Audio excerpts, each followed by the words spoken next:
የገና ጨዋታ ለምን ነው የምትጫወቱት? አሌክስ ለገና ጨዋታ አይቆጡም ጌታ እየተባለ በቂሌ ወይ ደግሞ ጥንግ በምትባለው ስንቀጣቀጥ የምንኖረው ከየት ነው ያመጣችሁት? የባህል ጨዋታ ነው እሱ። ባህል ነው እሱ። ባህል ነው በቃ። ለምን ከገና ጨዋታ ጋር ጌታ ከተወለደበት ጋር ምን አገናኛችሁት? ያለ ጠባሳ በዚህ ከጉልበቴ በታች ማለት ነው። ጥንግ የምትባለዋ ቂሌ ነው የምንለው እኛ አካባቢ ላይ።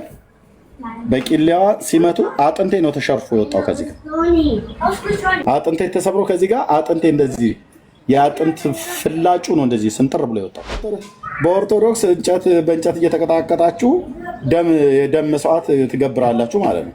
የሞቱ ሰዎች አውቃለሁ። የሞቱ አብሮ አደጎቼ በጥንጓ ተመተው ማለት ነው። በቂሌ ተመተው ኤቪደንስ አለ። አሁን ኢየሱስ ክርስቶስ በዚህ እንደተወለደ አልተወለደም። በዚህ ቀን እና ታዲያ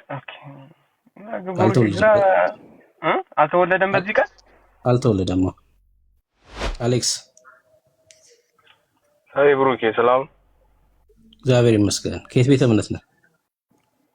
እኔ ኦርቶዶክስ ነኝ። ከኢትዮጵያ ኦርቶዶክስ። እሺ፣ ርዕሳችን በኢትዮጵያ ኦርቶዶክስ ውስጥ ብርሃን አለ ወይ የሚል ነው። ከዛ ውጭ መጠየቅ ይችላል። ርዕሱ ላይ እናውራና ከዛ ደግሞ አንተ ጥያቄ ካለህ ትጠይቀናለህ። አይ ጥያቄ መካን ጠይቀን እንጂ ብርሃን አለ ብለህ አታምንም?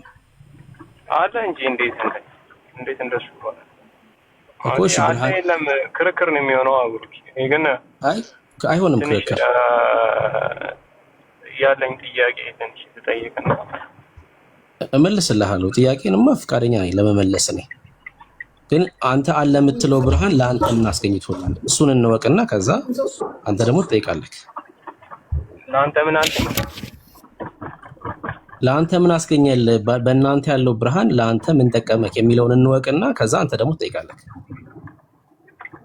በቃ ብርሃን እኮ ክርስቶስ ነው አይደል? በቃ ክርስቶስ ብርሃን ከሆነ ደግሞ በቃ ክርስቶስ ደግሞ ኦርቶዶክስ ጋር አለ። በቃ ይሄ እኮ ነው። በቃ አጭር እንትን እኮ ነው። ብዙ እንትን ማንዛዛት እኮ አያስፈልገውም። እሺ፣ አንተ ብርሃን ነህ አሌክስ? መጽሐፍ ቅዱስ እንደሱ ይላል። እናንተ የዓለም ብርሃን ናችሁ ይላል። አይ አንተን ነው የጠየቅኩህ። አንተ መጽሐፍ ቅዱስ የሚለውንማ እኔ አውቃለሁ። አንተ ብርሃን ነህ ወይ ነው ጥያቄ? ብርሃን ነህ አንተ? ኦኬ። ተክለ ሃይማኖት ለአንተ ብርሃን ነው? ወደ እሷ እንሂድ። በቃ ይሄ እኮ ነው ርዕሱ። ይሄ እኮ ነው አሁን ኦርቶዶክስ ጋር ያለው ትምህርት ምንድን ነው የሚለውን ለማወቅ ነው። እምነትን እንድትነግረኝ ብቻ ነው። ወደ ተክለ ሃይማኖት መሄድ ነው ያስፈልጋል። እኔን ጠየቀኛለህ። በቃ የኔን ነገርኩ። በቃ ተክለ ሃይማኖት ለአንተ ብርሃን ነው ወይ? አሁን መጽሐፍ ቅዱስ ላይ ስለ ተክለ ሃይማኖት እንትና አይደለም ተክለ ሃይማኖት ብርሃን ነው የሚል የለም። አሁን እናንተ ደግሞ ቃል በቃል የታለ አሁን አለ ብለህ መጽሐፍ ቅዱስ ላይ ሳይሆን ትለኛለህ። ከየት ላመጣልህ ነው እሱን? ችግር የለውም። እሺ፣ ጳውሎስ ለአንተ ብርሃን ነው አሁን? በሰጠው መልእክት ጳውሎስ ሲሆን መልእክቱ ለእኔ ብርሃኔ ነው። አይ ጳውሎስ ራሱ ለአንተ ብርሃን ነው ወይ ነው? በህይወት ቢኖር ብርሃን ነው። አሁን በህይወት ግን የለም፣ ብርሃኔ አይደለም። ኦኬ፣ እሺ፣ ብርሃን አይደለም። አሁን በኢትዮጵያ ኦርቶዶክስ በህይወት የለማ። በቃ በህይወት የሌለ ሰው እንዴት ለኔ ብርሃን? የሱ የተናገረው ቃል ግን ለኔ ብርሃኔ ነው። ቃሉ ደግሞ የክርስቶስ ነው። ጳውሎስ የጻፈው መልእክትማ የጳውሎስ አይደለም። እግዚአብሔር በጳውሎስ የተናገረው ስለሆነ እሱ የእግዚአብሔር ቃል ብርሃናችን ነው። ጥያቄ እሱ አይደለም። ጳውሎስ ራሱ ብርሃን ነው ወይ ነው ለአንተ? በዚህ ሰዓት አይደለም ማለት ነው። በቃ እሺ፣ የኢትዮጵያ ኦርቶዶክስ ጳጳስ ፓትርያርክ የሆኑት አቡነ ማትያስ በህይወት አሉ። እሳቸው ለአንተ ብርሃን ናቸው?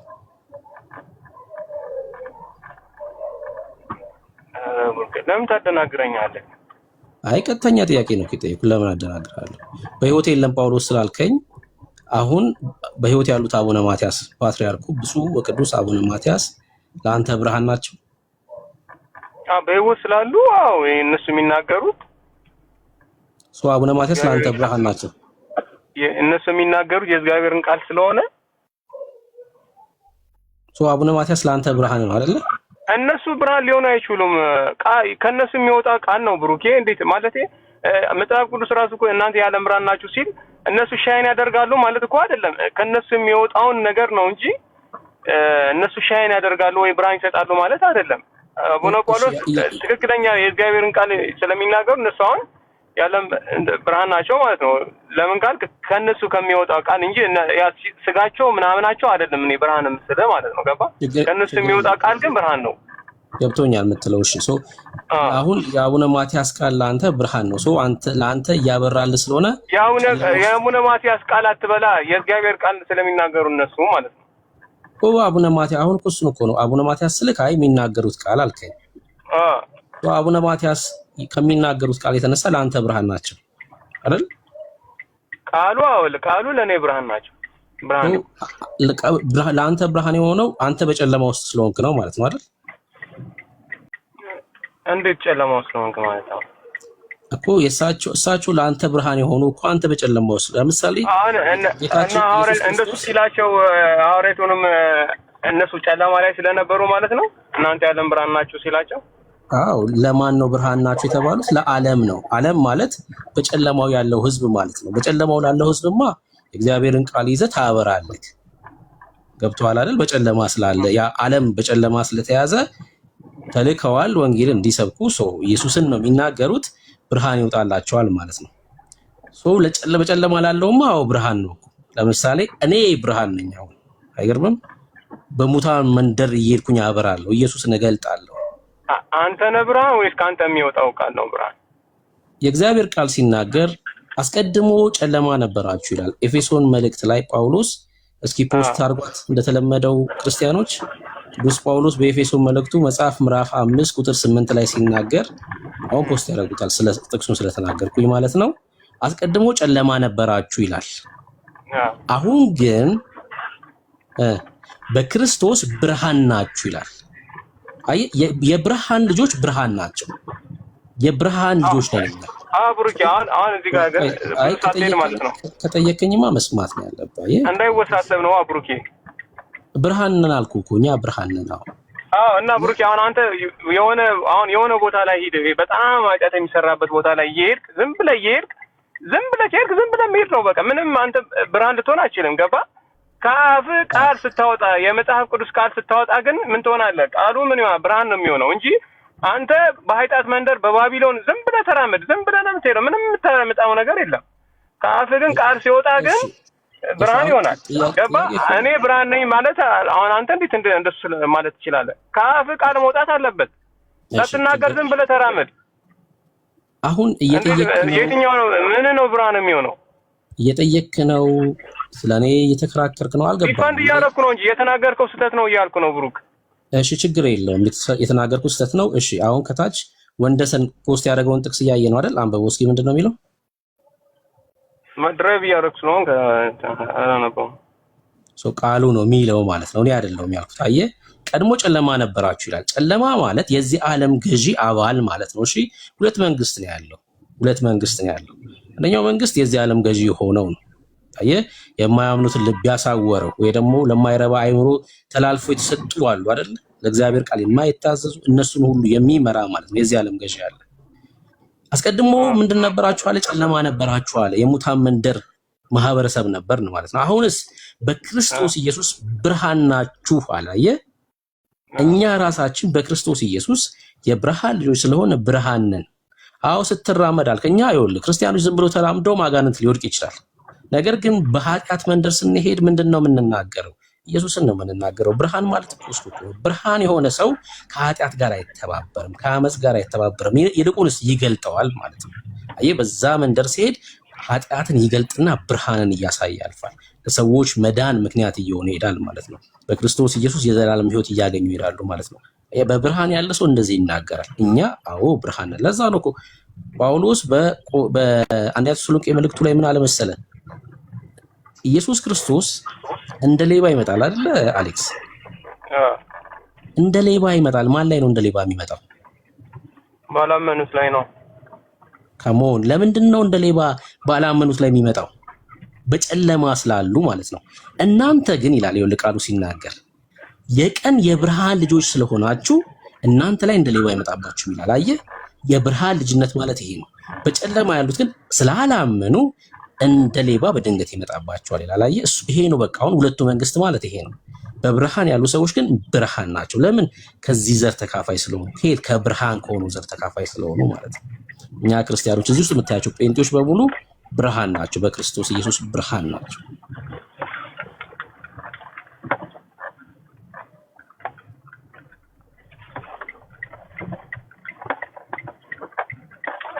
አሌክስ እያሰላሰልክ ነው ቃሉን? እሺ እየሰማሁ ነው እንዳላቋርጥ። እሺ፣ አይ እየጠበኩ ነው። ጨርሼ ምን ብለህ አልጠየቀኝም? ጠየቀኝም እየሰማክ ስላልነበረ ነው። እሺ፣ እየነዳክም ስለሆነ ነው። እየነዳህም ሲሆን ትኩረትን ያው መንዳቱም ስለሚወስድብህ ነው። መቆም ከቻልክ ትጠይቀኛለህ፣ መልስልሃለሁ። እሺ፣ አሁን ቆሜያለሁ። እሺ፣ በቃ እሺ፣ ጠይቅና አለኝ ያልከውን ጥያቄ ጠይቅና ከዛ እንመልስልሽ። ኦኬ፣ የኔን ጥያቄ ነው ወይስ እዚህ ጋር እዚህ አሁን ያነሳው? አይ አሁን የተናገርኩት ላይ ግልጽ ያልሆነልህ ነገር ካለ ትችላለህ፣ መጠየቅ ትችላለህ። ኦኬ፣ ማለት አንተ ያልከውንም ሙሉ በሙሉ ባልቀበለውም ደህና ነው። ምንም እሱ ጋርም እንደሱ ማለትም ይችላል፣ ችግር የለውም። ግን እኔ የሚመስለኝ እኔ በራሴ ዝም ብዬ ብርሃን መሆን አልችልም ማለት እኔ በክርስቶስ አምናለሁ። ያመንኩትን ነገር ደግሞ ለሰዎች ስናገር ያ የምናገረው ነገር ደግሞ ብርሃን ይሆናል እንጂ እኔ ፊዚካሊ እኔ ሻይን አላደርግም፣ ብርሃን ልሆንም አልችልም። ይሄ ነው ለኔ እንትን ብርሃን ነኝ ሲለኝ ነው ቃሉ ስላለኝ ነው ብርሃን። እኔ ብርሃን መሆኑ ቃሉ ከኔ ጋር ከሆነ ነው እንጂ እኔ ዝም ብዬ ብርሃን መሆን አልችልም ማለት። ቃሉ ግን ምን መሰለህ የሳትከው አሌክስ፣ ይኸውልህ በተደጋጋሚ የነገርኩህ እየሳትከው ያለው ምንድነው፣ አንድ ሰው በጨለማ አለ ማለት እኮ ሰውየው ጥቁር ነው ማለት አይደለም እኮ። ሲራመድ ጠቁሮ ከስሎ ይራመዳል ማለት አይደለም። ስለ ሲድ ነው እያወራን ያለ ነው፣ ስለ ዘር ነው እያወራን ያለ ነው። ገብቶሃል? በጨለማ ስላለ ሰውየው ጥቁር የሆነ ሰውዬ ሲመላለስ ይሄ በጨለማ ነው ያለው አንደለም። ስለ ከለር አይደለም እያወራን ያለ ነው። ኤክስተርናል ስለሚታየው ነገር አይደለም። ማንነቱ የዛ ሰው ምን ሆኗል ማለት ነው፣ ተቀይሯል ማለት ነው። የጨለማው ዓለም አባል ነበረ አስቀድሞ፣ ይኸውልህ ጨለማ ነበራችሁ ይላል። አሁን ግን በራሳችሁ አቅም በብርታታችሁ አይደለም እኮ በክርስቶስ ኢየሱስ ምንድናችሁ አለ? ብርሃን ናችሁ አለ። እናንተ ክርስቲያኖች ማለት ነው። ለኤፌሶን ቤተክርስቲያን መልእክቱን ሲጽፍ ጳውሎስ ማለት ነው። እና ብርሃን የሆኑ ሰዎች ደግሞ ከጨለማ ስራ ጋር አይተባበሩም ማለት ነው። ጨለማን እየገለጡ ብርሃን እያሳዩ ይሄዳሉ ማለት ነው። አሌክስ ኦኬ፣ በቃ ኦኬ ማለት ምንም ችግር የለውም። ወይ ሚስ አንደርስታንድ አድርጌ ሊሆን ይችላል። እኔ እንደሱ ነበር የምረዳው። አሁን አንተ ያልከውም ሊሆን ይችላል፣ ችግር የለውም። የኔ ጥያቄ ደግሞ ምንድነው፣ አሁን ጴንጤዎች እንትን ታከብራላችሁ? አሁን የአሁኑን በዓል ገና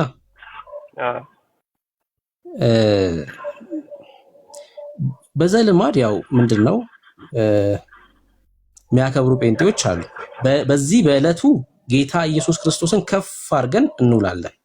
አሁን ሰዎች ገና ብለው በሚያከብሩበት ቀን ማለት ነው ኢየሱስ ክርስቶስን ከፍ አድርገን፣ ያው እኛ ገና ስለሆነ የሆነ ጥምቀት ወይ ትንሣኤ ስለሆነ ምናምን አይደለም። 365ቱም ቀን 366ም ቀን ይሁን ለኢየሱስ ነው በቃ። ባገኘነው በእረፍት ቀን አሁን ለምሳሌ ካላንደር ዝጋ አይደለ፣ ቸርች እንሄድና ጌታን ከፍ አድርገን እንኖራለን። ማክበር ይሄን ከሆነ አዎ። ከዛ ውጭ የተለየ ነገር ግን እንደዛ የለም። አይ እኔ አንዳንድ እንትን ስላየው ነው ፕሮሞሽኖች ምናምንና የገና በዓል እንደዚህ ምናምን ተብሎ ኮንፈረንሶች ይዘጋጃሉ። በዚሁ አጋጣሚ የገና በዓል ራሱ እንዴ ምንድነው ማለት ለእናንተ ማለት እናንተ መጽሐፍ ቅዱስ ብቻ ናቸው የምትሉትና እሱን እንትን እላለሁ አከብራለሁ፣ ችግር የለውም። ግን መጽሐፍ ቅዱስ ብቻ የምትሉ ከሆነ እንዴት አድርጋችሁ ነው አሁን የገናን በዓል የምታከብሩት እናንተ? እንዴት እኮ ነገርኩህ የምናከብረው አልኩህ። ምንም በቃ አንድ ትንሽዬ ነገር ከተጨመረ ኡይ ነው የምትሉት እናንተ እና ትንሽዬ ነገር በቃ ከተጨመረ ኡይ ያላችሁ፣ እዚህ ጋር ግን እንዴት በቃ ክሪስማስ ትሪ ታደርጋላችሁ? በየቸርቹ ክሪስማስ ትሪ አለ። አሁን ጄት መጽሐፍ ቅዱስ ብቻ ያላችሁ ክሪስማስ ትሪ ታደርጋላችሁ። መስቀል ራሱ እንትን ውስጥ አለ፣ ቸርቻችሁ ውስጥ አለ እና እንዴ ማለት በቃ የትኛው አሁን የሆነ ነገር ብንል ኤፌሶን ላይ እንደዚህ የለም፣ ኤፌሶን ቤተክርስቲያን እንደዚህ የለም፣ እንትን ላይ እንደዚህ የለም፣ እንትን ላይ እንደዚህ የለም ትላላችሁ። አሁን ኤፌሶን መስቀል ላይ የነበረው ቸርች አለ እንትን ላይ መጽሐፍ ቅዱስ ይነግረናል አይናገርም። ግን ታደርጋላችሁ እናንተ መጽሐፍ ቅዱስ ብቻ እያላችሁ ዋይ። ስማኝና ጥያቄን ጨርስና ስማኝ፣ ከዛ ልመልስልህ። ካልመለስኩልህ ደግሞ ድጋሜ ጠይቀኛለህ። ኦኬ። ሁለት ነገር ነው ያነሳኸው። አንደኛው ክሪስማስ ትሪ ታደርጋላችሁ በምታመልኩበት ስፍራ። እኔ እውነት ለመናገር አላየሁም፣ ግን አይደረግም እያልኩ አይደለም። ሊደረግ ይችላል። በጣም ስህተት ነው እንደዛ የሚደረግበት ስፍራ ምናምን ካለ የዓለም ኮተት ነው። በቃ አይመለከተንም፣ እኛ አይመለከተንም። የክሪስማስ ትሪ እንደዚህ ብላ አይመለከተንም። የዓለም ኮተት እንደዚህ ባለማወቅም አንዳንዴ ከማህበረሰቡ ጋር የሆነ ነገር ሼር በማድረግም ሊገባ ይችላል። አይመለከተንም እንደዚህ አይነት ነገር። እውነት ነው፣ መጽሐፍ ቅዱሳዊም አይደለም። ወደኛም ሊመጣ ማይገባ ስርዓት ነው ይህ ስርዓት ማለት ነው። ከኛ ከክርስቲያኑ ማህበረሰብ ጋር የሚገናኝ አይደለም። ከዓለምም ደግሞ ወደ ቤተክርስቲያን ሊገባ የሚገባው ምንም አይነት ልምምድ ሊኖር አይገባ። አለቀ። ስለ መስቀል ያወራኸው ግን መስቀል አዎ ሲጀምር ማለት ነው እኛ ህብረት ቤተክርስቲያን አይደለም ህንጻው። እሺ ቤተክርስቲያን ጉባኤው ነው፣ የክርስቲያኖች ስብስብ ወይ ደግሞ የቤተ መቅደሱ ስብስብ ማለት ነው ቤተክርስቲያን ተብሎ የሚጠራው የክርስቶስ አካል የሆኑት። ህንጻው በቃ ህንጻ ነው፣ ቤት ነው፣ አዳራሽ ነው። እዛ አዳራሽ ላይ መስቀል ይደረጋል። ትክክል ነህ። ለምን ካልከኝ ምልክት ነው፣ በቃ ምልክት ስለሆነ ከመዳን ጉዳይ ጋር ማይገናኝ። አሁን እኛ እዛ መስቀሉ ፊት አንሰግድም፣ ለመስቀሉ ክብር ይገባል አንልም። ለምን አደረክ? ለምን መጽሐፍ ቅዱስ ብቻ አይደለም ተር ለምን አደረክ እኮ ያንሱን እኮ እየነገርኩህ እኮ ነው። ምልክት ነው አልኩት። እና ምልክት አድርጎ የሚላለ በምትሰበሰቡበት ምልክት አድርጎ የሚላለ እንደሱ አይደለም የምትሉን እኛን በምትሰበሰቡበት ማህበር በሚሰበሰብበት ምልክት አድርጎ የሚላለ እኮ አልጨረስኩም እኮ ስላልጨረስኩኝ ምን እያልኩ እንደሆነ አልተረዳሁም። ብዙ ከሄድክ እንትን ይችን ፖይንት ሚስ ላደርጋት እችላለሁ። ታዲያ መጀመሪያ እዚህ ጋር እንትን ልበል።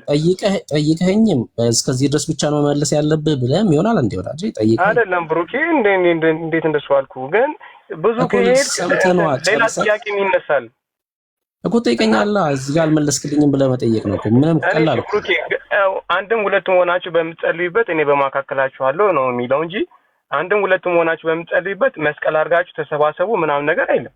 ለምን ታደርጋላችሁ? እሱን እኮ እየነገርኩህ እኮ ነው ወዳጄ። አዎ መጽሐፍ ቅዱስ ላይ አይልም አልኩ። ኦኬ መጽሐፍ ቅዱስ ላይ መስቀል አድርጉ ምናምን የሚል የለም። ለምልክት እንጠቀማለን። እንግዲህ እኛ መጽሐፍ ቅዱስ ብቻ ስንል ምን እያልን እንደሆነ እንኳን ስለማትረዱ ነው። አየህ ምን እያልን እንደሆነ። መጽሐፍ ቅዱስ ብቻ ስንል መጽሐፍ ቅዱስ የበላይ ባለስልጣን ነው። የተለያዩ መጽሐፍቶች ሊጻፉ ይችላሉ በክርስትና። አሁን እኔ ተነስቼ የሆነ መጽሐፍ ልጽፍ ይችላል።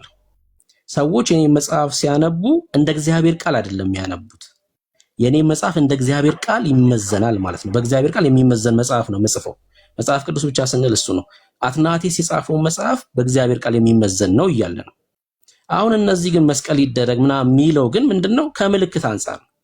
ስላደረገ አንድ ሰው ምልክት ስላደረገ ስህተት ነው አይባልም። ባያደርግም ደግሞ ችግር የለውም።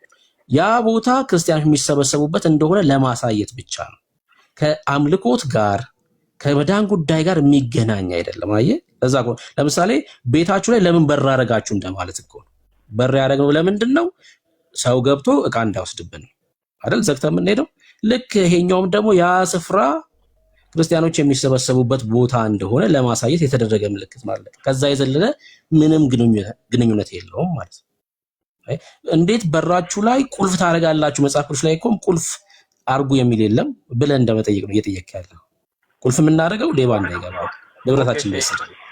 ይሄም ደግሞ የሚደረገው ለምንድን ነው? በቃ ያ ቦታ መሰብሰቢያ አዳራሽ እንደሆነ ምልክት ነው እንጂ ከኛ ከመዳን ጋር ከአምልኮት ጋር እና የሚገናኝ አይደለም ማለት ነው። አሌክስ ብሩክ እና እኔ አሁን እዚህ ባለሁበት ዓለም ማለት ነው ኤርሚ የሚያውቀው ነው ሊሆን ይችላል። በቃ ሰይጣን በቃ ምንም እንትን የለውም፣ ችግር የለውም የፈለከውን ነገር ለማድረግ ማለት ነው። እዚህ እና አንዳንድ ሬስቶራንቶች በምገባበት በራፉ ላይ መስቀል አለና ገባ ሬስቶራንት የምገባበት ጋር መስቀል አለ እና አሁን አንተ ያንን እዛ ሬስቶራንት ትገባለህ ያንን መስቀል ረግጠህ አልገባኝም። ጥያቄ ረግጠህ ምናምን ስትል ምን ማለት ነው? ያ በራፉ ላይ እንትን አለ፣ ሬስቶራንቱ በራፉ ላይ መስቀል አለ። መግቢያው ደግሞ እሷ ብቻ ነች። ያንን መስቀል ረግጠህ ትገባለህ? አገባ እኮ ሲጀምር ምንድነው ቤቱ ራሱ ምንድነው? አሁን ሬስቶራንት ነው፣ ምግብ ቤት ነው። በቃ ሰላማዊ ምግብ ቤት። ምንም ስገባ ራሱ በጣም እንክብካቤያቸው ልነግርህ አልችልም። እና በራፉ ላይ ግን እንትን አለ፣ መስቀል አለ፣ መሬቱ ላይ ማለት ነው። ገብቶኛል። እየጠየቀኝ ያለው ገብቶኛል። እሱን ረግጠህ ትገባለህ? አገባም እኮ ስማኝ፣ በቃ ችግር የለም። ለምሳሌ ዩኬ ውስጥ ያለ የሆነ ሬስቶራንት አለ፣ የሰሩት ማስታወቂያ ማለት ነው። ባሳያችሁ ደስ ይለኝ ነበር። ቤቱ ከምን ጋር የተገናኘ ነው፣ ምን አይነት ቤት ነው የሚለውን ራሱ ቼክ ማድረግ ያስፈልጋል። እንደዛ የምልክት ሲጠቀሙ ከምልክቱ ጋር አይደለም ግንኙነት። ያሁን እዛ ጋር መስቀል አረጉ አላረጉ አይደለም ዋናው ሀሳብ ማለት ነው እየተናገርኩ ያለሁት። መስቀል ስላረጉ ወይ ደግሞ ብሩኬ ትንሽ እዚህ ጋር ትንሽ ተናንቋል። ብሩኬ በእውነት እዚህ ጋር ግን ይኸው መስቀሉን ታከብረዋለህ። ስለምታከብረው አልረቀውም ማለት ብሩኬ። አልሰማኝም እኮ እሱ አይደለም የኔ ኢንቴንሽን እያልኩ እኮ ነው። መስማት አለብህ። መመልስልህ መስማት ይችላል። ወርቅ ነው ብሩኬ፣ በእናትህ በጣም እንትን ሆንክ። እሺ በቃ እሺ መልስ። ብሶት ሆነብህ እኮ። ቤቱ ምንድን ነው፣ ያ ቤት ምንድን ነው የሚለውን በቃ ቼክ አደርጋለሁ እኔ። ምን አይነት ቤት ነው እኮ? ምግብ ቤትማ ምግብ አልነገርከኝ እኮ እሱ ነገርከኝ። ምን አይነት ነገር ይካሄድበታል የሚለውን ለምሳሌ ማስታወቂያ አልኩ እኮ። ማስታወቂያ የተሰሩትን ማስታወቂያ አይቼ ነበር። ዩኬ ነበረ ሬስቶራንት ማለት ነው። ቀጥታ እነዛ ሰዎች ከዴቭል ጋር ፕሮሚስ ያደረጉ ማለት ነው። እንደዛ አይነት ማስታወቂያ ነው የሰሩት ማለት ነው። ቤቱ ነው ዋና ጉዳይ እንጂ መስቀል በዚያ ስላደረጉ የሆነ የተመሳቀለ ትቀልዳለህ እንዴ ወንድም ማለት እሱ አይደለም የኛ ጉዳይ። ከእንጨቱ ጋር ከምልክት ጋር አይደለም ጉዳያችን። እኛ ከክርስቶስ ጋር ነው፣ ከደሙ ጋር ነው። እዛ ጋር ተሰቀለ አይደለም፣ እሱ የኛ ጉዳይ አይደለም እያልኩ ነው ያለሁት። እሺ መስቀሉን ረግጠህ ትገባለህ? አገባም? እሷን ብቻ ንገረኝ። እየነገርኩህ እኮ ነው ደጋግሜ። ጉዳይ አይደለም እሱ እያልኩ እኮ ነው። አንተ ቤት ረግጠህ ትገባለህ ማለት ነው እንዴ? ወዳጄ ትቀልዳለህ እንዴ? ጫማክ ስር መስቀል አድርገውልሃል እኮ እንደዚህ መስቀል የተመሳቀለ ማለት ነው። እየረገጥክ አንድ ሄደህ እየረገጥክ ታረገዋለህ አታረገውም? ደጋግሜ እኮ የምነግርህ እሱን ነው። የኔ ጉዳይ አይደለም እሱ አልኩህ እኮ።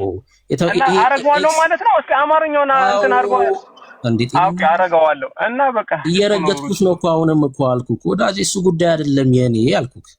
የኤክስ ከሆነ ምልክት ቲ ከሆነ ምልክት ጋር አይደለም የኔ ጉዳይ። ከእግዚአብሔር ጋር ነው፣ ከክርስቶስ ኢየሱስ ጋር ነው፣ ከምልክት ጋር አይደለም የኔ ጉዳይ አልኩህ። ከሱ ጋር አይገናኝም የኔ እንትን ገብቶሃል? እዛ ጋር ስለተደረገ ሳረግጥ ስልዬ እገባለሁ አንዴ። እንደዛ አይነት ነገር ውስጥ አይደለንም እኮ እኛ። እሱ ሃይማኖት ቤት ውስጥ ላሉ ሰዎች ጠይቃቸው። እሱ በሃይማኖት ስርዓት ላሉ ሰዎች ነው እሱ የሚጠየቀው። ገብቶሃል አይደል? እሱ የኛ ጉዳይ አይደለም። የኛ ጉዳይ ከክርስቶስ ኢየሱስ ጋር ብቻ ነው። በቃ አለቀ። ከደሙ ጋር ብቻ ነው። እኛ ደሙን ማክፋፋት ነው ማንፈልገው። አየህ፣ እኔ ምፈራው በእኔ ስራ በፊት መቆም ችያለሁ ብዬ መናገርን ነው የምፈራው ማለት ነው። እሱን ነው የምፈራው። ይሄ ያስፈራኛል በጣም ቅጣት ስላለው ማለት ነው እንጂ መስቀል መሬት ላይ ተደረገ እሱ የኛ ጉዳይ አይደለም። አሌክስ ወንድም አለ እና እሺ፣ ስለ ልደቱ አሁን ልደት አሁን በጣም ዝግጁ ላይ ናችሁ እና እሱ አሁን ወደ ፕሮቴስታንት እንዴት ሊገባ ቻለ ማለት ነው? አሁን በጣም ዝግጅት ላይ ነው እንዳልክ ራሱ አሁን በጣም እየተዘጋጀ ነው። በቃ አሁን ዝም ብሎ እንትን ሆነ ጥያቄ የለህም እየተዘጋጀ ነው። ታዲያ ኤርሚ ማን ብሩኬ እንዴት ነው የሚሆነው? ሂድና ጠይቀው። እሱ ሂድና ከስተት ልክና አንተ እሺ ኢላብሮይት አድርግልኛ። ታዲያ ነገርኩህ እኮ በቃ ቅድም በጣም እኮ ግልጽ አድርጌ መልሼልሃለሁ። እና ሰዎች እንደዛ አይነት ልምምድ ውስጥ ሲገቡ ከምን አምጥታችሁ ነው ብላ ጠይቃቸው። ኤቪደንስ አለ አሁን ኢየሱስ ክርስቶስ በዚህ እንደተወለደ? አልተወለደም በዚህ ቀን እና ታዲያ ኦኬ አልተወለደም በዚህ ቀን አልተወለደም። እና ተው ለምን አትላቸውም ታዲያ? አይ እኔ በዚህ ቀን ተወለደ ብዬ አላምንም እኮ ጉዳይ ስላልሆነ ነው። ይኸውልህ አሁንም ያልገባህ ነገር ምንድን ነው? የኛ ሐሳብ ያልተረዳው ምን መሰለህ? ጌታ ኢየሱስ ክርስቶስ ታህሳስ ወር ላይ ተወልዷል ብዬ አላምንም። ሲጀምር እኔ አልተወለደም በታህሳስ ወር። ማንም ሰው እንደው አቅሟለኝ የሚል ሰው ካለ ገብቶ ሊሞገተኝ ይችላል። እስኪ እሺ ንገረን። እሺ መቼ ነው? አንዴ ስማኛ፣ ከጠይቅ መስማት ነው። አቅሙ አለኝ የሚል ሰው ካለ ጌታ አይደለም በዚህ ቀን ታህሳስ ወር ላይ እንኳን አልተወለደም። መወያየት እችላለሁ በማስረጃ የሚል ሰው ካለ ይኸው አሁንም ፍቃደኛ ነኝ።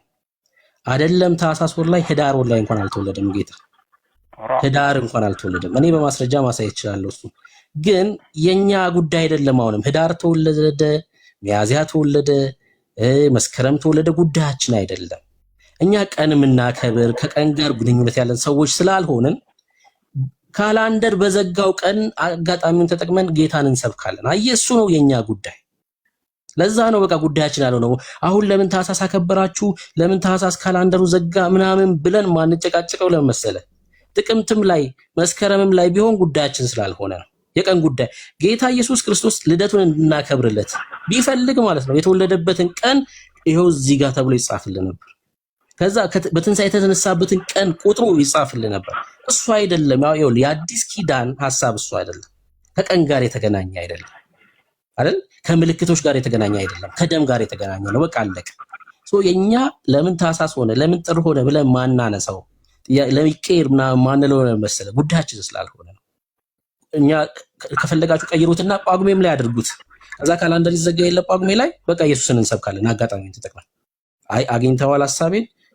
ከቀኑ አይደለም ጉዳያችን። ግን ለእውቀት እንደው መሞገት እችላለሁ የሚል ሰው ካለ ግን ይኸው ዌልካም፣ እኔ ዝግጁ ነኝ ማለት ነው። ከቀን ጋር ግን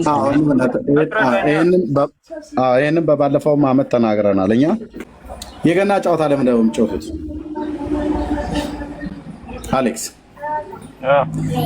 ለገና ጨዋታ አይቆጡም ጌታ እየተባለ በቂሌ ወይ ደግሞ ጥንግ በምትባለው ስንቀጣቀጥ የምንኖረው ከየት ነው ያመጣችሁት? የባህል ጨዋታ ነው እሱ። ባህል ነው እሱ። ባህል ነው በቃ። ለምን ከገና ጨዋታ ጋር ጌታ ከተወለደበት ጋር ለምን አገናኛችሁት? ዲቴይል እንትኑ የለኝም እውነቱን ለመናገር ግን የባህል ሆነ አያው ኦኬ እሺ። በደብረ ታቦር ተብሎ የሚባለው ደብረ ታቦር ምንድን ነው እሱ? ጌታ ብርሃነ መለኮቱን የገለጠበት ተብሎ ነው አይደል የሚባለው? ለምን ነው በጅራፍ ስትጋረፉ ስትደባደቡ የምትሉት?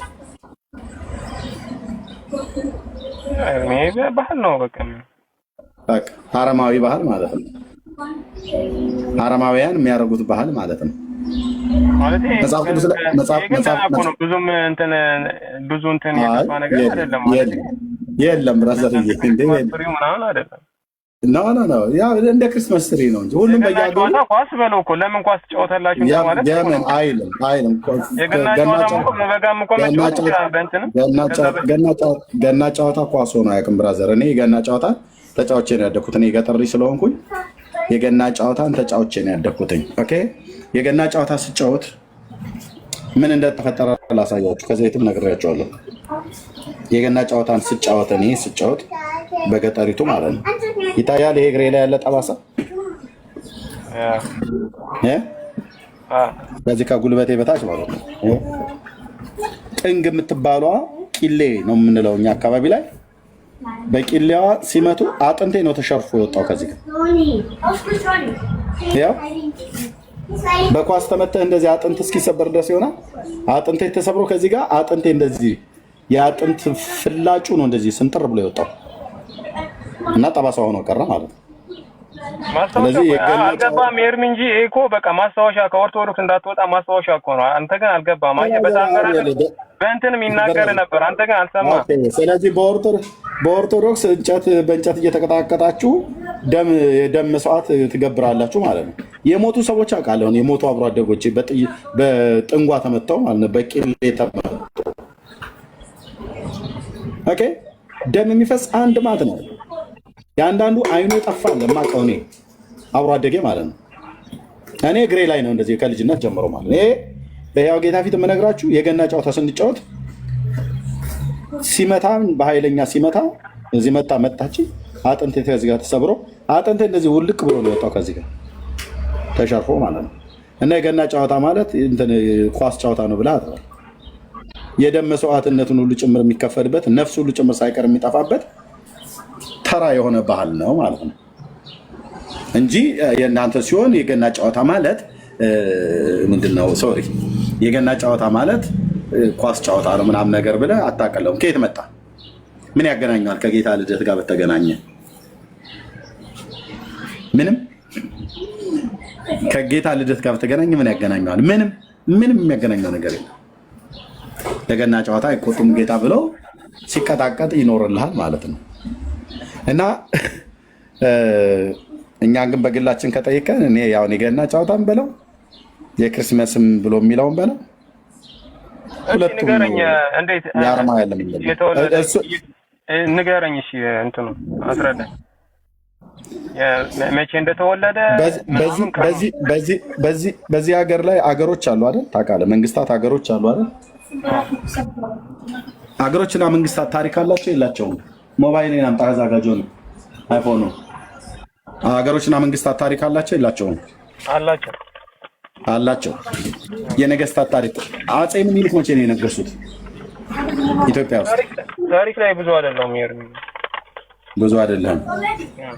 አፄ ኃይለ ሥላሴ በኢትዮጵያ ላይ የነገሱት መቼ ነበሩ? በስልሳዎቹ ምናምን ነው። በስልሳዎቹ ኦኬ። የዛሬ 60 ዓመት ምናምን አካባቢ ላይ ማለት ነው። ኦኬ ኦኬ። የአፄ ምኒልክም ይታወቃል አይደል? ይሄን ለማወቅ ወዴት ነው መሄድ ያለብን? ወደ ታሪክ መጽሐፍ ነው።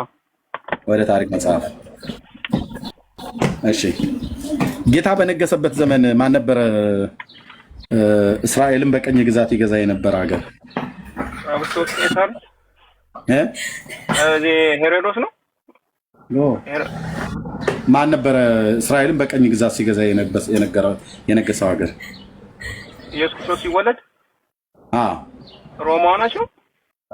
ሮማውያን። ማን የነገረ ሮማውያን መሆኑን? መጽሐፍ ቅዱስ ይናገራል። መጽሐፍ ቅዱስ ይናገራል። እሺ ጥቅስ ባልጠይቀን መጽሐፍ ቅዱስ ይናገራል። ተከና እሺ ጌታ በተወለደበት ጊዜ በሮም ላይ ንጉስ የነበረው ማን ነው? ሄሮድስ ነው ምናምን አይደለም። ይሄን ታሪክ ለማወቅ ከፈለክ ሉቃስ ወንጌል መጽሐፍ ላይ ይታያል። እዚህ አውግስጦስ ቄሳር ወይስ ይታያል እዚህ ጋር ጽሁፉ። ኦኬ ሬኖስ ሶሪያ ጋር ኖ ከላይ ጀምረ እንጂ በዚያ ወራት ዓለሙ ሁሉ እንዲጻፍ ከአውግስጦስ ቄሳር ኤርሚ ብዬ እኮ ነበር። አደናገርከኝ። እኔ ምንም ነገር አላልኩም፣ አላደናገርኩም። ምን አለ ነው ያልኩት። ና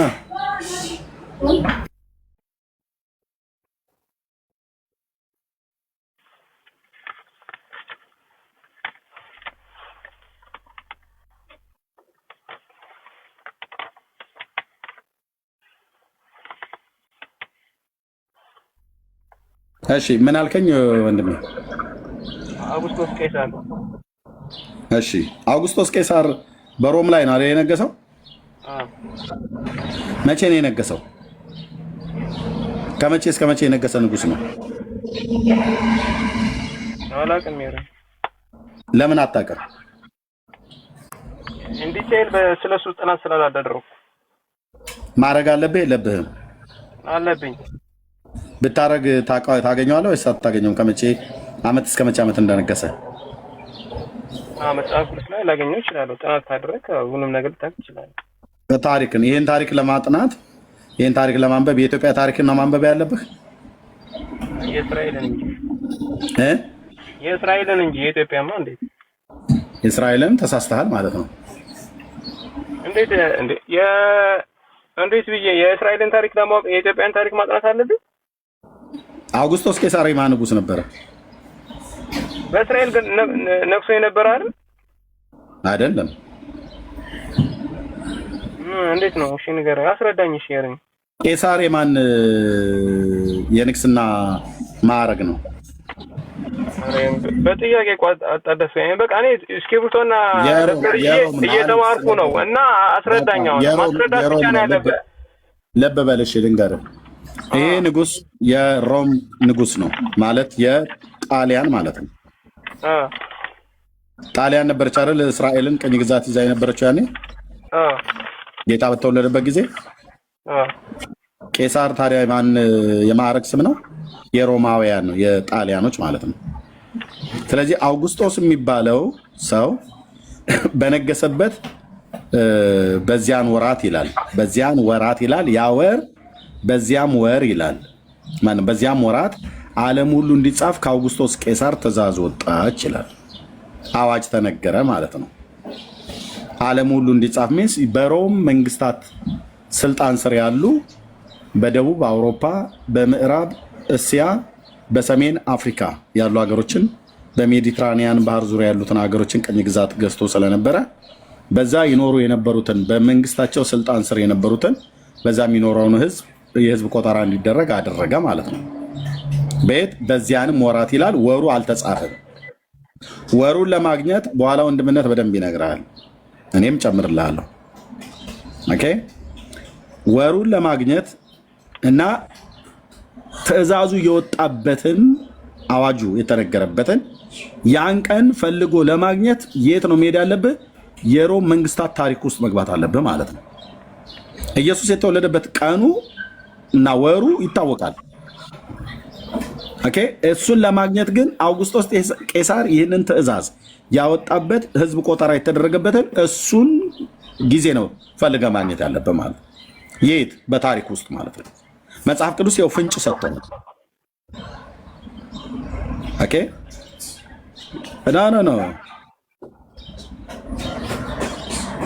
ኖ አይደለም ብራዘር፣ ይሄ በጣም ብዙ በታሪክ ውስጥ ሄደ ጉግል ላይ ሄደ ምናምን ነገር ኢየሱስ ክርስቶስ መቼ ነው የተወለደው ብለህ ብትል አንድ ማት የተዘበራረቀ ነገር ነው የሚነግርህ። አሁን ሶርሱን ለማግኘት ከተፈለገ ሰው ይሄ ንጉስ የነገሰበትን ዘመን መጽሐፉ የመጽሐፍ ቅዱስ ሉቃስ ወንጌል መጽሐፍ ምዕራፍ 2 ላይ ይነግረናል። አውግስጦስ የሚባለው ሰውዬ የነገሰው ከመቼ እስከ መቼ ነው?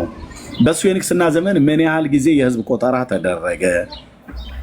እና ጌታችን በተወለደበት ጊዜ ሲያወጣው የህዝብ ቆጠራ ቀኑ መቼ ነበር? ይታወቅ። ወደዛ ቀኑ ብርኬ ወንድምነት አለ ኤርሜ ቀጥሉ። ትንሽ ቢዚ ስለሆንኩ ነው። እሺ እና ብሩኬ ቀጥል እስኪ። አሁን ሉቃስ 2 ነግሮኛል እና እሺ፣ ከዛ በኋላ ቀጥል። ምን ልቀጥልልህ? ወሩን ለማግኘት ብሎ የት መሄድ እንዳለብኝ እየነገረኝ ነበርና ጌታ የተወለደበትን ነው። አይ ትምህርት ነው፣ እሱማ ማስተማር ነው ያለብኝ። እንደዚህ ቪዲዮ እና አስተምረኝ፣ ልማር እኮ ነው የገባሁት እኔ።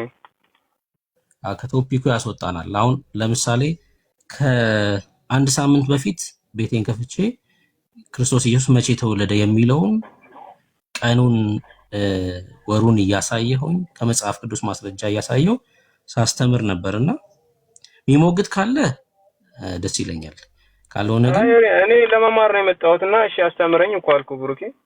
እኔ ልሞግት አይደለም አላውቀውም አልኩ። እኔ ፍራንኮኝ ግልጽ ሆኜ ነው የተናገርኩት። አንተን አይደለም እያልኩ ያለሁት፣ አንተን እኮ አይደለም፣ ግን የቤቱ ርዕስ ያስቀይረናል። አሁን የቤቱ ርዕስ ትንሽ ስንት ደቂቃ ወስዳል? እሺ 5 ደቂቃ ወስዳ ትንሽ አጠራጠር አድርገህ ልትነግረኝ አትችልም?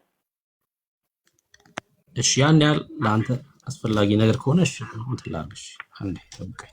አሁን ከቀደም ለምሳሌ ኤርሚ ያነሳለ ሀሳቦች አሉ። አሁን ቅድም ምዕራፍ 2 ላይ ያነሳለ፣ ከዛ ደግሞ ስለ ጢባሪዎስም ያነሳለ። እነሱ የነገሱበትን ጊዜ ማወቅ የክርስቶስ ኢየሱስ የተወለደበትን ወራት ጊዜ እንድናቅ ስለሚረዳ ነው። ለምሳሌ በምዕራፍ 2 ላይ ማርያም መቼ ወለደች ካልን ማስረጃ ሲነግረን የእግዚአብሔር ቃል እንደዚህ ነው የሚለው። አንዴ ብራይትነሱ ልጨምርና እንደዚህ ይላል። ይኸውልህ በዚያ ወራት ዓለም ሁሉ እንዲጻፍ ከአውግስጦስ እንትን ያስተጋባልሽ ሚውት አድርገውና ስማኝ። ኤ ምንድነው? ሉቃስ ነው ምንድነው? ሉቃስ ወንጌል መጽሐፍ ምዕራፍ 2። ኦኬ ሉቃስ ወንጌል መጽሐፍ ምዕራፍ 2 ላይ ምንድነው የሚለን? በዚያ ወራት ዓለሙ ሁሉ እንዲጻፍ ከአውግስጦስ ቄሳር ትእዛዝ ወጣ ይላል። የመጀመሪያው ዩኒክ ሚውት አድርጊልን። እሺ ትእዛዝ ወጣ ምን እንዲሆን? ቆጠራ፣ የመጀመሪያው ቆጠራ እንዲካሄድ ማለት ነው። ቄሬኔዎስ የተባለው ሰው ደግሞ በሶሪያ ሀገር ገዢ ነበር ይላል። እሱ ገዢ በነበረበት ጊዜ ይህ የመጀመሪያው ጽፈት ነው። ቄሬኔዎስ የተባለ አሁን እነዚህን ነገሮች እግዚአብሔር ቃል ሲነግረን ዘመናትን እንድንመረምር ነው። መቼት አለው ማለት ነው መጽሐፉ።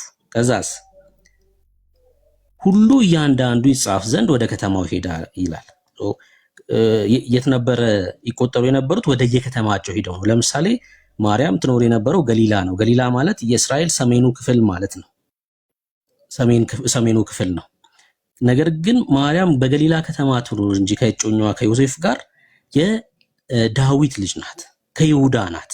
የደቡቡ የእስራኤል ክፍል ማለት ነው። ሁለቱ ነገድ እንግዲህ እንደምታውቀው መጽሐፍ ቅዱስን ምናልባት የቀደመውን ኪዳን የብሉይ ኪዳን አንብበ ከሆነ ከክርስቶስ ልደት 930 ዓመት በፊት እስራኤል ለሁለት ተከፍላለች አይደል? የሰለሞን ልጅ ሮብዓም እና ኢዮርብዓም። ማርያም ትኖር የነበረው የት ነው? ገሊላ ነበር። ለቆጠራ ግን ወዴት ሄዱ? ወደ የከተማቸው ሄዱ። አሁን ወደ ይሁዳ መጡ ማለት ነው። ወደ ከተማቸው፣ ወደ ትውልድ ሀገራቸው ማለት ነው። ዮሴፍ ደግሞ ከዳዊት ቤትና ወገን ስለነበር ከገሊላ ናዝሬት ከተማ ተነስቶ ከሰሜኑ ክፍል ተነስቶ ወደ ደቡብ መጡ ማለት ነው። ተነስቶ ቤተልሔም ወደምትባል ወደ ዳዊት ከተማ ወደ ይሁዳ ጸንሳ ከነበረች ከእጮኛው ከማርያም ጋር ይጻፍ ዘንድ መጣ ይላል፣ ወይም ደግሞ ወጣ ይላል። ለምንድነው ወደ ቤተልሔም የመጡት? የዳዊት ልጆች ስለሆኑ ዮሴፍም ማርያምም ማለት ነው። ለምሳሌ ማርያም ወደ ኤፍሬም አይደለም ሄደችው። ለምን? ከኤፍሬም ስላልሆነች ማለት ነው። ወደ ዳን አይደለም ሄደችው፣ ወደ ይሁዳ ነው፣ ወደ ቤተልሔም ነው የመጣችው። ለምን? የዳዊት ልጅ ስለሆነች። ዮሴፍም እንደዛው። በዚያም ሳሉ የመውለጃ ወራት ደረሰ። ማርያም የወለደችው መች ነው ማለት ነው? ይሄ ትእዛዝ በወጣበት ወቅት ላይ ነው ማለት ነው አይደል? ለቆጠራ በሄደችበት ከገሊላ ተነስታ ወደ ቤተልሔም በሄደችበት የመውለጃ ወራት ደረሰ። የበኩር ልጇንም ወለደች፣ በመጠቅለያም ጠቀለለችው ይላል። በእንግዶች ማደሪያ ስፍራ ስላልነበር በግርግም አስተኛቸው። የወለደችው ለቆጠራ በሄደችበት ነው። አሁን ቅድም ያነሳልህ ለዛ ነው። የመጀመሪያው ቆጠራ መቼ ተካሄደ? በሂስቶሪ ቼክ ስታደርግ መቼ ተካሄደ ምናምን የሚለውን ስታገኝ በዚህኛው መንገድ ታገኛለህ። ሁለተኛው መንገድ ደግሞ መቼ እንደሆነ ላሳይህ። አሁን በደንብ ስማኝ። ሉቃስ ወንጌል መጽሐፍ ምዕራፍ 1 ላይ የሚነግረን አንድ ታሪክ አለ። እሱም ቁጥር 5 ላይ የሚገኝ ነው። እንደዚህ ይላል። በይሁዳ ንጉሥ በሄሮድስ ዘመን ከአብያ ክፍል የሆነ በይሁዳ ንጉሥ ሄሮድስ በተባለው ማለት ነው አይደል? የገሊላው የሆነው ደግሞ ማን ነበር ታውቃለህ አይደል? እሺ አልጠይቅ ዝም ብዬ ልበል እንዳያስተጋባብህ። በይሁዳ ንጉሥ በሄሮድስ ዘመን ከአብያ ክፍል የሆነ ዘካርያስ የሚባል አንድ ካህን ነበር ይላል። ሚስቱ ከአሮን ልጆች ነበረች፣ ስሟም ኤልሳቤጥ ነበር ይላል። አሁን ይሄ ዘካርያስ የተባለው ካህን ከአብያ ክፍል ነው ይለናል መጽሐፉ ሲነግረን። አየህ፣ ስለ ዘካርያስ ማንነት ሲናገር ከአብያ ክፍል ነው። አሁን ይሄን ማሳይክ ለምን እንደሆነ በደንብ እንድትረዳኝ በደንብ ስማ። አሁን ሌሎቻችሁም ጭምር እዚህ ውስጥ ያላችሁ 580 ሰዎች ማለት ነው። ዘካርያስ ከማ ክፍል ነው አለን? ከአብያ ክፍል ነው። ምን ማለት ነው ከአብያ ክፍል ማለት? ዘካርያስ ካህን ነው፣ ሊቀ ካህን አይደለም። ሐናና ቀያፋ ነበሩ ሊቀ ካህናት። ዘካርያስ ደግሞ ካህን ነበር። ካህናት እየገቡ ያገለግሉ ነበረ በየተራቸው ማለት ነው። ሁለቱም በጌታ ትእዛዝና ሕግጋት ሁሉ ያለ ነቀፋ እየሄዱ በእግዚአብሔር ፊት ጻድቃን ነበሩ። ኤልሳቤጥም መካን ነበረች፣ ልጅም አልነበራትም። ሁለቱም በዕድሜያቸው አርጅተው ነበርና እርሱም በክፍሉ ተራ ቁጥር 8 በእግዚአብሔር ፊት ሲያገለግል በምን ጊዜ አለ? በክፍሉ ተራ። ከማ ክፍል ነበር አለን? እዚህ ጋር ከአብያ ክፍል ነው አለን አይደለ? ከአብያ ክፍል እንደሆነ ነግሮናል። ከዛ ቀጥሎ በክፍሉ ተራ በእግዚአብሔር ፊት ሲያገለግል በሚያገለግልበት ወቅት ገብርኤል ወደሱ መጣ ማለት ነው አይደል? እንደ ካህናት ስርዓት ወደ ቤተ መቅደስ ገብቶ ለማጠን ዕጣ ደረሰበት። በዕጣንም ጊዜ ህዝቡ ሁሉ በውጭ ቆሞ ይጸልዩ ነበር። የጌታ መልአክ በዕጣኑ መሠዊያ ቀኝ ቆሞ ታየው።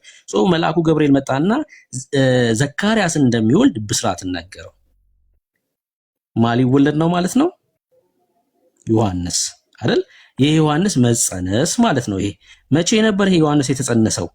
ዘካርያስ ገብቶ በሚያገለግልበት ወቅት አይደል?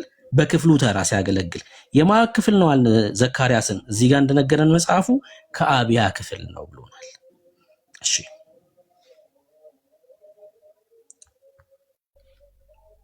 የዘካርያስን ብስራት ከነገረን በኋላ በስድስተኛውም ወር መልአኩ ገብርኤል ናዝሬት ወደምትባል ወደ ገሊላ ከተማ መጣ ይላል።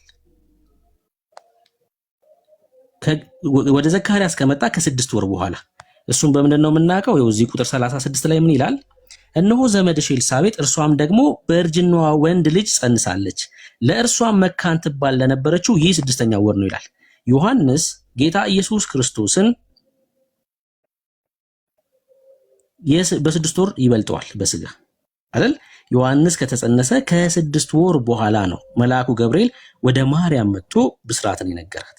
በዮሐንስና በጌታ ኢየሱስ ክርስቶስ መካከል የስንት ጊዜ ልዩነት አለ? የ6 ወር ልዩነት አለ ማለት ነው። ግልጽ ነው እስካሁን ድረስ አይደለ? ወደ ዘካርያስ መልአኩ መጣ፣ አበሰረው። ከ6ኛው ወር በኋላ ደግሞ መልአኩ ወዴት መጣ ማለት ነው? ወደ ናዝሬት አይደል? ወደ ገሊላ ናዝሬት መጣና አበሰራት። ከዛ በመውለጃዋ ወራት ሲደርስ ነው ወደ ቤተልሔም ሄዳ የምትወልደው ማለት ነው። የ6 ወር ልዩነት አለ በሁለቱ መካከል።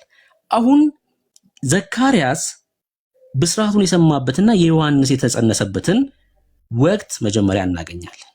እሱን አገኘን ማለት የክርስቶስ ኢየሱስ ብስራት መቼ እንደሆነ ማወቅ እንችላለን ማለት ነው። ለምን? በመካከላቸው የ6 ወር ልዩነት ስላለ። አግኝታችሁኛል? ግልጽ ነው እስካሁን የተናገርኩት።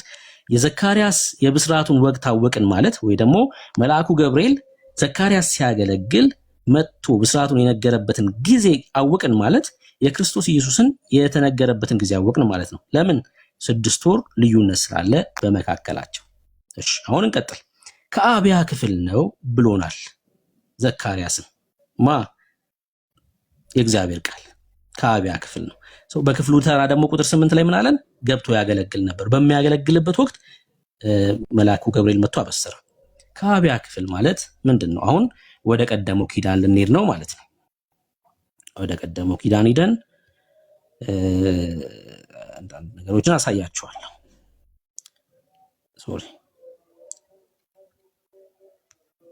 አሮን ምን ያህል ልጆች ነበሩት? ምን ያህል ልጆች ነበሩት አሮን? እስኪ ጻፉልኝ ክርስቲያኖች። አሮን ምን ያህል ልጆች ነበሩት? ምን ያህል ልጆች ነበሩት አሮን? አላችሁ? አሮን ምን ያህል ልጆች ነበሩት? ኦኬ ሶሪ 3 8 4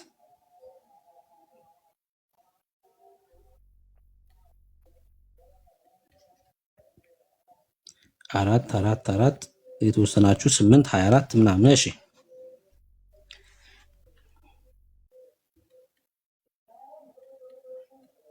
እሺ እንደዚህ ይላል እንግዲህ አንደኛ ዜና መጽሐፍ ምዕራፍ 24 ላይ እንደዚህ ይላል፣ የአሮን ልጆች ሰሞን ይህ ነው ይላል። የአሮን ልጆች ሰሞን ይህ ነው። ኤርሚ ወጥቷል እንዴ? የአሮን ልጆች ናዳብ፣ አብድዩ፣ አልዓዛር፣ ኢታምር ነበሩ ይላል። ስንት ልጆች ነበሩት ማለት ነው? አሮን 4 ልጆች ነበሩት። ናዳብ፣ አብድዩ፣ አልዓዛር እና ኢታምር ነበሩ የአሮን ልጆች። ከዛስ ናዳብና አብድዩ ግን ልጆች ሳይወልዱ ከአባታቸው በፊት ሞቱ። ከአሮን በፊት 2 ልጆች ሞቱ። ምን? ልጆችን ሳይወልዱ ማለት ነው። 4 ልጆች ነበሩት። ከ4ቱ መካከል 2 ሞቱ። ናዳብና አብድዩ ከአባታቸው በፊት ሞቱ። አልዓዛርና ኢታምርም ካህናት ሆኑ ይላል። ማንና ማን? አልዓዛርና ኢታምር። እሺ ዳዊትም ከአልዓዛር ልጆች ከሳዶቅ ጋር ከኢታምርም ልጆች ከአቤሜሌክ ጋር ሆኖ እንደ አገልግሎታቸው ስርዓት ከፍሎ መደባቸው። አሁን ዕጣ ሊወጣ ነው ማለት ነው። ተመደቡ። ተመልከቱ። እሺ የአልዓዛርም ልጆች አለቆች ከኢታምር ልጆች አለቆች በልጠው ተገኙ፣ በቁጥር ማለት ነው። 2 ወንድማማቾች የወለዱት ልጆች እኩል አይደለም። እንዲህም ተመደቡ። ከአልዓዛር ልጆች እንደ አባታቸው ቤት 16፣ ከኢታምር ልጆች እንደ አባታቸው ቤቶች 8 አለቆች ነበሩ። ኢታምር 8 ልጆች፣ አልዓዛር ደግሞ 16 ልጆች፣ በድምሩ 24 ልጆች ማለት ነው። ከሁለቱ 24 ልጆች፣ ከአልዓዛር 16 ከኢታምር ደግሞ 8 ልጆች በድምሩ 24። ከአልዓዛርና ከኢታምር ልጆች መካከል የመቅደሱንና የእግዚአብሔር አለቆች ነበሩና እነዚያ እንዲህ በዕጣ ተመደቡ። ከሌዋውያን ወገን የነበረው የናትናኤል ልጅ ጸሐፊ ሸማያ በንጉሱና በአለቆች ፊት በካህኑ በሳዶቅና በአብያታምር ልጅ በአቤሜሌክ ፊት በካህናቱ በሌዋውያኑ አባቶች ቤቶች አለቆች ፊት ጻፋቸው ይላል። አንዱንም የአባት ቤት ለአልዓዛር አንዱንም ለኢታምር ጻፈ። አሁን ዕጣ ሊወጣ ነው። እንግዲህ ተመልከቱ። መጀመሪያው ዕጣ ለዮአሪብ ወጣ፣ ሁለተኛውም ለዮዳይ። አሁን 24ቱ ልጆች በየጊዜው እየገቡ እንዲያገለግሉ ዕጣ እየወጣላቸው ነው።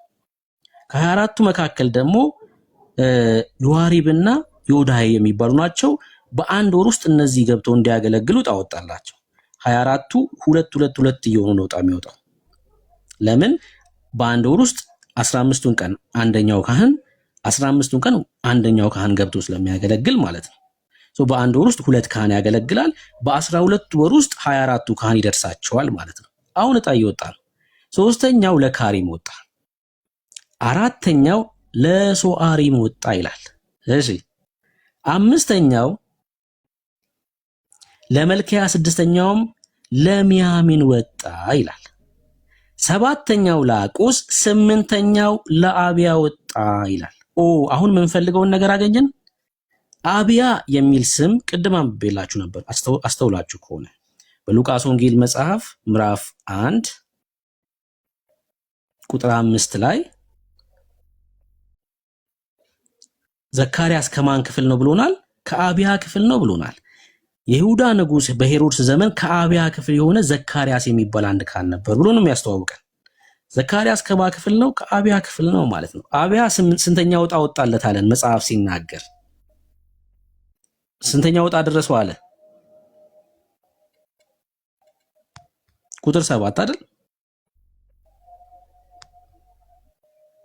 ሶሪ ቁጥር 10 7ኛው ለአቆስ 8ኛው ለአብያ ደረሰው ይላል አይደለ? ከዛ 9ኛው ለኢያሱ 10ኛው ለሴኬንያ ይላል። እስከ 24ቱም ተጠቅሰዋል ማለት ነው። እዚህ ጋር እንደምታዩት 24ቱም ተጠቅሰዋል። እዚህ ጋር 24ኛው ለማዕዝያ ወጣ ይላል። 24ቱም ተደለደሉ ማለት ነው። 24ቱም እኛ የምንፈልገው ግን ቁጥር 10 ላይ ያለውን ነው። ማን ነው ቁጥር 10 ላይ ያለው? 8ኛው ዕጣ የደረሰበት ቁጥር 10 ላይ ያለው አብያ ነው። ስንተኛው? 8ኛው ዕጣ ደርሶበታል። አሁን ገብተው የሚያገለግሉበትን ወር ላውጣና ላሳያችሁ። እሺ፣ ወደ እሱን የምንቀጥለው አብያ ስንተኛ ነው ተባብለናል? 8ኛ። እሺ፣ ከዛ በፊት የአይሁድን ቀን አቆጣጠር ወይ ደግሞ ወራቸውን ማወቅ ያስፈልጋል አይደል? ለምሳሌ በአይሁዳውያን የመጀመሪያው ወር ምን ተብሎ ይጠራል፣ የመጨረሻውስ ወር ምን ተብሎ ይጠራል የሚለውን ማወቅ ያስፈልጋል። መጀመሪያ እሱን ከእግዚአብሔር ቃል ላይ ላሳያችሁ። እንዴት ይሄ የመጀመሪያው ወር ነው አልክ፣ ይሄ የመጨረሻው ወር ነው አልክ እንዳትሉኝ ከእግዚአብሔር ቃል ላይ ላሳያችሁ። የመጀመሪያው ወር አቢብ ወይም ደግሞ ኒሳን ተብሎ ይታወቃል። ትክክል ነኝ? አዎ ትላላችሁ። ትክክል ከሆንኩኝ ማለትም እዚህ ውስጥ አይሁዳውያን ስላሉ እና ደግሞ ባይኖሩስ ከእግዚአብሔር ቃል ላይ አይደል ማሳያችሁ። የመጨረሻው ወር አዳር ተብሎ ይታወቃል። የመጀመሪያው ወር ለምሳሌ በእኛ ምን ተብሎ ነው የሚጠራው? መስከረም። የመጨረሻው ወር ደግሞ አይደል? በአይሁዳውያን ደግሞ ኒሳን ተብሎ ይጠራል የመጀመሪያው ወር። የመጨረሻው ወር ደግሞ አዳር። እስኪ ከመጽሐፍ ቅዱስ ላይ ጥቅስ አለው? እስኪ ልፈልግ። እስኪ ምናልባት ካለው ልፈልግ። እሺ፣ ይሄው መጽሐፍ አስቴር ምዕራፍ 3 ቁጥር 7 በንጉሱም በአርጤክስስ በ12ኛው ዓመት ከመጀመሪያው ወር ከኒሳን ልክ ነኝ አይደል? ኦኬ፣ ይኸው ከመጀመሪያው ወር ከኒሳን ጀምሮ በየዕለቱና በየወሩ እስከ 12ኛው ወር እስከ አዳር ድረስ በሃማ ፊት ፋር የተባለው ዕጣ ይጥሉ ነበር ይላል። ኦኬ፣ የመጀመሪያው ወር ከመጀመሪያው ወር ከምን ከኒሳን ጀምሮ በየዕለቱና በየወሩ እስከ 12ኛው ወር እስከ አዳር ድረስ በሃማ ፊት ፉር የተባለውን ዕጣ ይጥሉ ነበር። አሁን በቃ አገኘን ማለት ነው። የመጀመሪያው ወር ኒሳን እንደሚባል፣ የመጨረሻው ወር ደግሞ 12ኛው ወር አዳር እንደሚባል አወቅን። አሁን ወደ ካላንደር እንሄዳለን ማለት ነው። እሺ፣ ወደ ካላንደር እንሄድና እንጨርሳለን ማለት ነው። በሰፊው አስተምሬያለሁኝ በዚህ ጉዳይ። በተጨማሪ ደግሞ እንዲሁ ማወቅ እንፈልጋለን ካላችሁ ሌላ ቀን ከዚህ ሰፋ ባለ ሁኔታ አሳያችሁ እችላለሁ።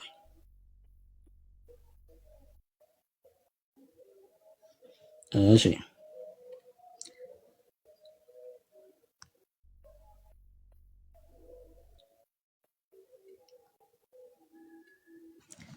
እሺ ይሄን ይመስላል እንግዲህ የእስራኤል ካላንደር ማለት ይሄ ነው። ይሄን የእስራኤል ካላንደር ማለት ኦኬ ሶሪ አንዴ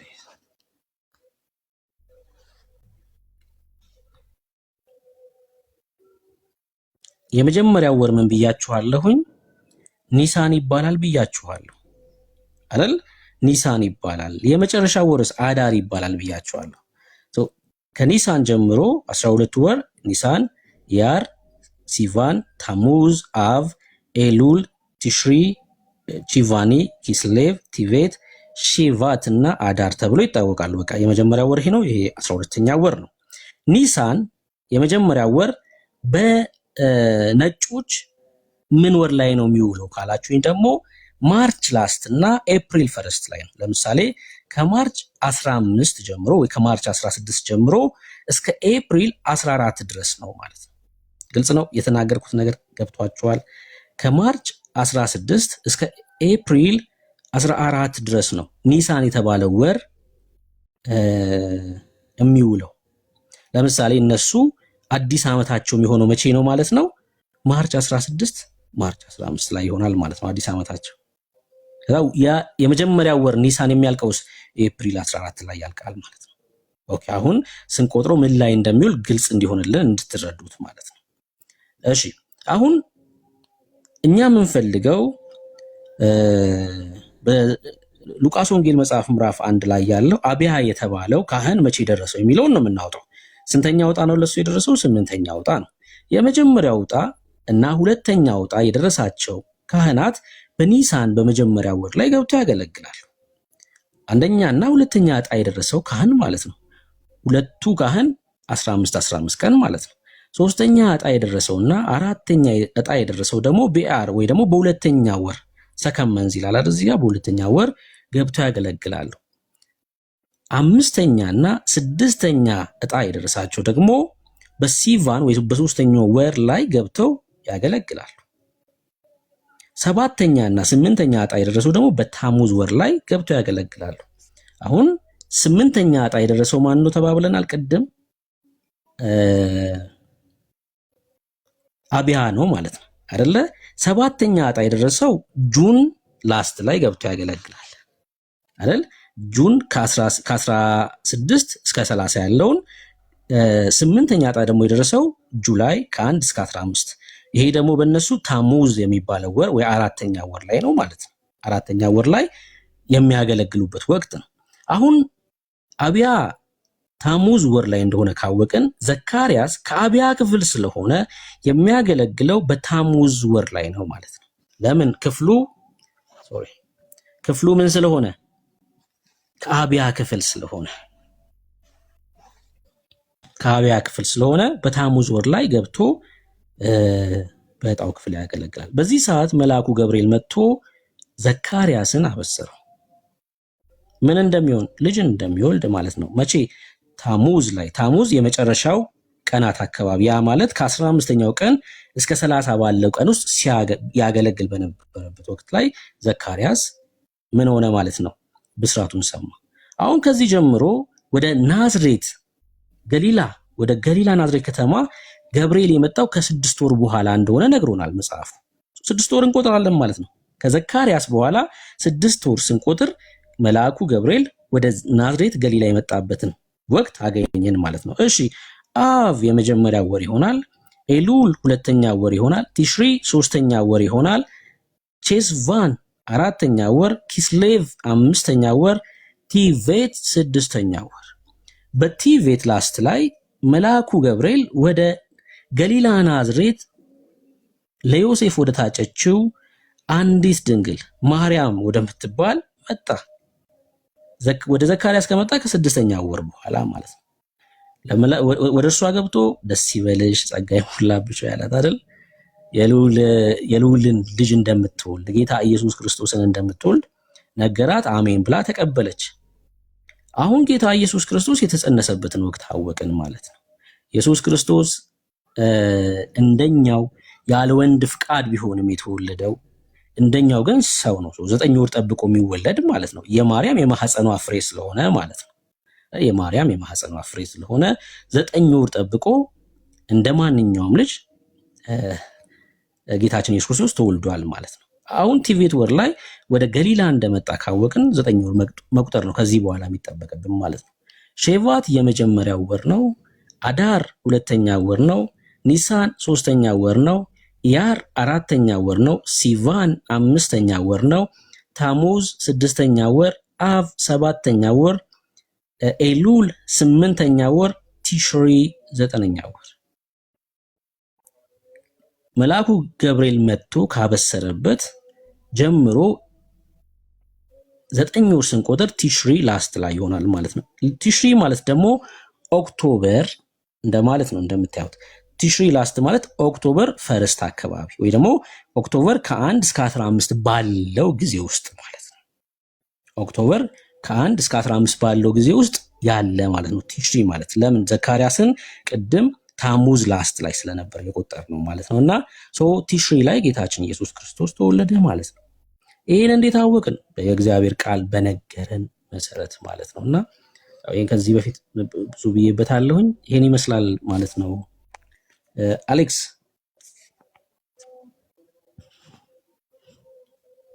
ብሩኪ ሆነት በጣም ይገርማል። በእውነት በጣም አሪፍ አድርገህ ነው እንትን ያልከው። ትንሽዬ ግን እኔ ሚስ ፖይንት አድርጌያለሁና አሁን ዮሐንስ መጥመቅ በ6 ወር ኢየሱስ ክርስቶስን በስጋ እንደሚበልጠው ይነግረናል። አሁን ከሱ ጋር ስቆጥር ግን ትንሽ እሱ ጋር እንትን አምታታብኝና ትንሽ እሱ ጋር ድገምልኝ እስኪ። 6 ወር አሁን ወዴት ነው መሄድ አለብኝ? ወደ ላይ ወይ ወደ ታች? ኦኬ፣ ወደዚህማ ከሄድን ወደ መጀመሪያው ወር ነው የምንመለሰው። የመጀመሪያው ወር ኒሳን ተባብለን የለ? ከዛ 2ኛ ወር ሰከመንዝ ምን ይላል? ያር ነው። ከዛ ሲቫን 3ኛ ወር ነው። ታሙዝ 4ኛ ወር ነው። ከአብያ ክፍል ስለሆነ ዘካርያስ በታሙዝ ወር ላይ ገብቶ ሲያገለግል መጥቶ ብስራቱን ነገረው። አሁን እንደዚህ ደግሞ ከቅድም ከቆጠርኩት የተለየ አቆጣጠር ደግሞ ላሳይክ። ለምሳሌ በዚህ ወቅት ላይ ከሆነ ዘካርያስ ብስራቱን የሰማው ከዚህ ጀምረ እስኪ 9 ወር እንቁጠር። በቃ ዘካርያስ በጣም ዮሐንስ የሚወለድበትን ወቅት ብቻ እንወቀው። ላሳይክ እስኪ እንቁጠር አብረን። 1 በል።